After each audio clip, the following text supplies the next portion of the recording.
আসসালামু আলাইকুম বন্ধুরা, আশা করি সবাই সুস্থ আছেন। ন্যাটো নামে আমাদের একটি সংস্থা রয়েছে। আমরা এতদিন তাদের প্রতি সদয় ছিলাম। ইউক্রেন আমাদের দেশ থেকে হাজার হাজার মাইল দূরে হওয়া সত্ত্বেও আমরা তাদের সাহায্য করেছি। এখন দেখার বিষয়ে তারা আমাদের সাহায্য করে কিনা। আমি অনেক আগেই বলেছি যে আমরা সব সময় তাদের পাশে থাকব, কিন্তু তারা আমাদের প্রয়োজনে পাশে থাকবে না। তারা আদৌ আসবে কিনা তা নিয়ে আমার সন্দেহ রয়েছে। যুক্তরাজ্যকে আমাদের ১ নম্বর এবং দীর্ঘদিনের মিত্র হিসাবে বিবেচনা করা হয়, কিন্তু আমি যখন তাদের সহায়তা চেয়েছিলাম তারা আসতে চায়নি। যখন আমরা ইরানের বিপদ প্রায় কাটিয়ে উঠলাম, তখন তারা বলছে ২টি যুদ্ধ জাহাজ পাঠাবে। আমি তাদের বলেছি আমাদের জয়ী হওয়ার আগে জাহাজের প্রয়োজন ছিল, পরে নয়। আমি অনেক আগে থেকেই বলছি ন্যাটো একমুখী একটি রাস্তা হয়ে দাঁড়িয়েছে, যেখানে যুক্তরাষ্ট্রের পাওয়ার এখন আর কোনো কিছু নেই। যদি ন্যাটো অন্তর্ভুক্ত মিত্র দেশগুলো হরমুজ প্রণালীকে কেন্দ্র করে এবং ইরান ইস্যুকে কেন্দ্র করে আমাদের সহযোগিতা না করে এবং দ্রুত সহায়তা এগিয়ে না আসে, তাহলে ন্যাটোর ভবিষ্যৎ অত্যন্ত খারাপ হবে এবং এটা শেষও হয়ে যেতে পারে। বন্ধুরা, এই কথাগুলো আমার নয়। ডোনাল্ড ট্রাম্প রিসেন্টলি ইরানকে কেন্দ্র করে দ্রুত তার মিত্রদের কাছ থেকে সহযোগিতা আশা করে সংবাদ সম্মেলন করে এই হুমকি এবং এই বার্তা দিয়েছেন। Strongly encourage other nations whose economies depend on the Strait far more than ours. We get less than 1% of our oil from the Strait, and some countries get much more. Japan gets 95%, China gets 90%. Many of the Europeans get quite a bit. South Korea gets 35%. So we want them to come and help us with the Strait. We have it in very good shape. The countries, I said, we've already taken care of Iran, but now, because of the fact that literally a single terrorist can put something in the water or shoot something or shoot a missile, a small missile, and it's fairly close range because it is a tight area, and which is one of the reasons they've always used that as a weapon. Iran has always used that as an economic weapon, and it's not going to be able to be used very long.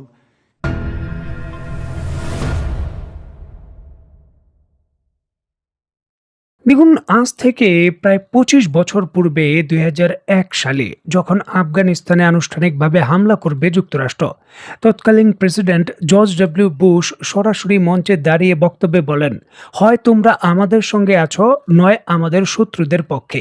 হয় সাদা নয়তো কালো, grey colour বলতে কোনো কথা নেই।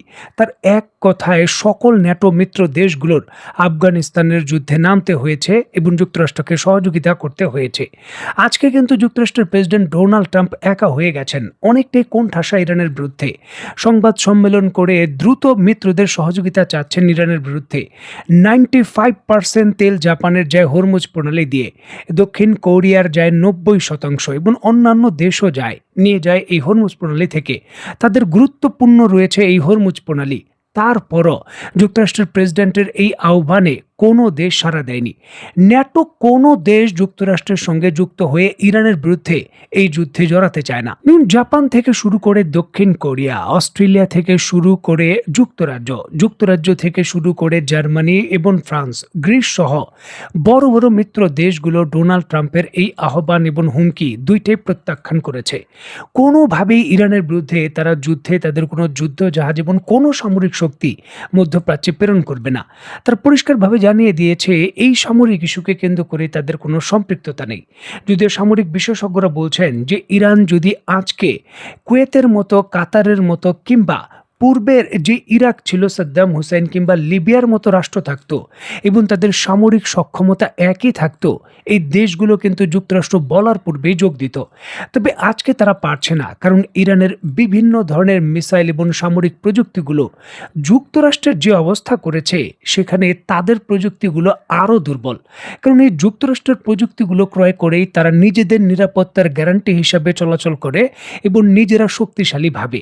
এখন যুক্তরাষ্ট্রই যেই জায়গায় টাইম পাচ্ছে না, সেই জায়গায় নিজের ক্ষয়ক্ষতি করার জন্য, নিজের জনগণের কাছে কোণঠাসা হওয়ার জন্য কোনো রাজনীতিবিদ এই যুদ্ধে জড়াতে চাচ্ছেন না।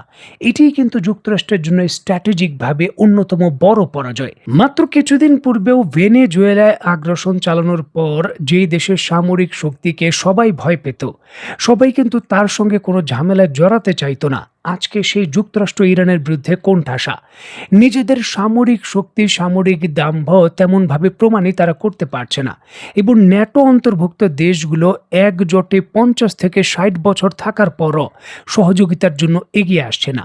এটাই হলো ক্ষমতার পরিবর্তন, নেতৃত্বের পরিবর্তন এবং ক্ষমতার ব্যালেন্স প্রতিষ্ঠা হওয়া, যেটা ইরান কিন্তু প্রতিষ্ঠা করে ফেলেছে।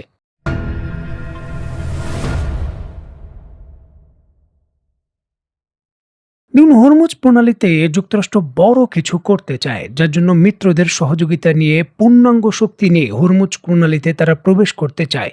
তবে এই ক্ষেত্রে তাদের জন্য চ্যালেঞ্জ রয়েছে ইরানের প্রথম যে প্রধান সারির 8টি অস্ত্র রয়েছে সেগুলো। পুরো হরমুজ প্রণালীর গেম চেঞ্জার হিসাবে ইরানের হাতে এই অস্ত্রগুলোই মুখ্য ভূমিকা পালন করবে, এটাই কিন্তু সামরিক বিশেষজ্ঞরা বলছেন। দেখুন, হরমুজ প্রণালী কন্ট্রোলে 1 নম্বরে রয়েছে ইরানের নেভাল মাইন। হাজার হাজার সি মাইন রয়েছে তাদের কাছে।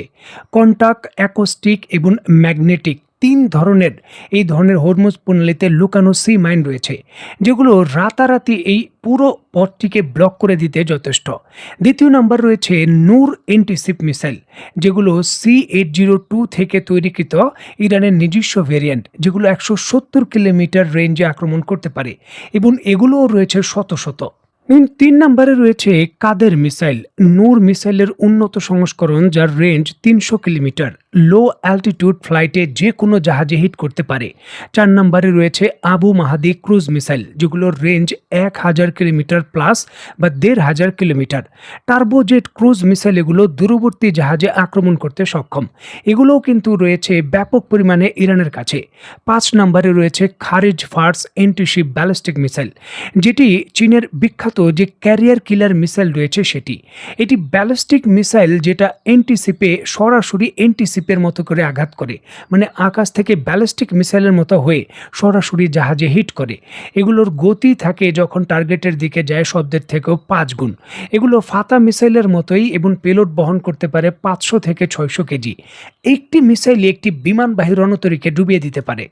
6 নম্বরে রয়েছে IRGCর ফাস্ট অ্যাটাক বোট ফ্লিট। শত শত ছোট ছোট মিসাইল বহনকারী এই দ্রুতগামী বোট রয়েছে, যেগুলো মিসাইল, রকেট, মাইন এবং সোয়াম আক্রমণের জন্য খুবই পারফেক্ট। 7 নম্বরে রয়েছে গাদির ক্লাস মিনি সাবমেরিন, যেগুলো 20টির বেশি রয়েছে ছোট ছোট ডিজেল ইলেকট্রিক সাবমেরিন, যেগুলো মাইন টর্পেডো দিয়ে শ্যালো ওয়াটারে স্টিলথলি ভাবে আক্রমণ করতে পারে, মানে এগুলোকে আপনি শনাক্ত করতে পারবেন না। দেখুন, 8 নম্বরে রয়েছে ইরানের বিখ্যাত শাহেদ 136 ড্রোন, যেগুলো রয়েছে হাজার হাজার। এখনও ইরানের কাছে কম পক্ষে প্রায় 70,000-এর কাছাকাছি এই ধরনের ড্রোন আছে, যেটা যুক্তরাষ্ট্র এবং বিভিন্ন সামরিক গোয়েন্দা সংস্থা নিশ্চিত করছে। যেখানে ইরান এই 11 দিনে মাত্র খরচ করেছে 3600 থেকে 4000 ড্রোন, মানে বিশাল পরিমাণ এখনও রয়ে গেছে। যদি 5 বছর বা 7-8 বছরও যুদ্ধ চলতে হয় তারা করতে পারবে। পরিস্থিতি যখন এমতো অবস্থায়, তখন এই ডোনাল্ড ট্রাম্পের যিনি সামরিক উপদেষ্টা রয়েছেন, তিনিই স্বীকার করেছেন যুক্তরাষ্ট্র এই যুদ্ধে হারতে চলেছে। দেখুন, যুক্তরাষ্ট্রের নিজের ডোনাল্ড ট্রাম্পের জাতীয় নিরাপত্তা বিশেষজ্ঞরা যখন এই ধরনের তথ্য দেয়, তখন বোঝাই যায় যে যুক্তরাষ্ট্র আসলে কতটুকু কোণঠাসা রয়েছে। দেখুন, সামরিক বিশেষজ্ঞ যুক্তরাষ্ট্রের পরিষ্কারভাবেই বলেছেন, ন্যাটো দেশের কয়েকটি দেশ যদি যুদ্ধজাহাজ প্রেরণও করে, তারপরও হরমুজ প্রণালী উদ্ধার করা সম্ভব নয়। এখন দেখার বিষয়, অত্যন্ত গুরুত্বপূর্ণ এই প্রেক্ষাপটে যুক্তরাষ্ট্র তার কোন আধুনিক সমরাস্ত্র ব্যবহার করে পরিস্থিতি থেকে ঘুরে দাঁড়ায়। তো বন্ধুরা, আজকের মতো বিদায়। নতুন কোনো ভিডিও নিয়ে আবার দেখা হবে। সে পর্যন্ত সবাই ভালো থাকবেন, সুস্থ থাকবেন এবং বাংলাদেশকে ভালোবাসবেন। আল্লাহ হাফেজ।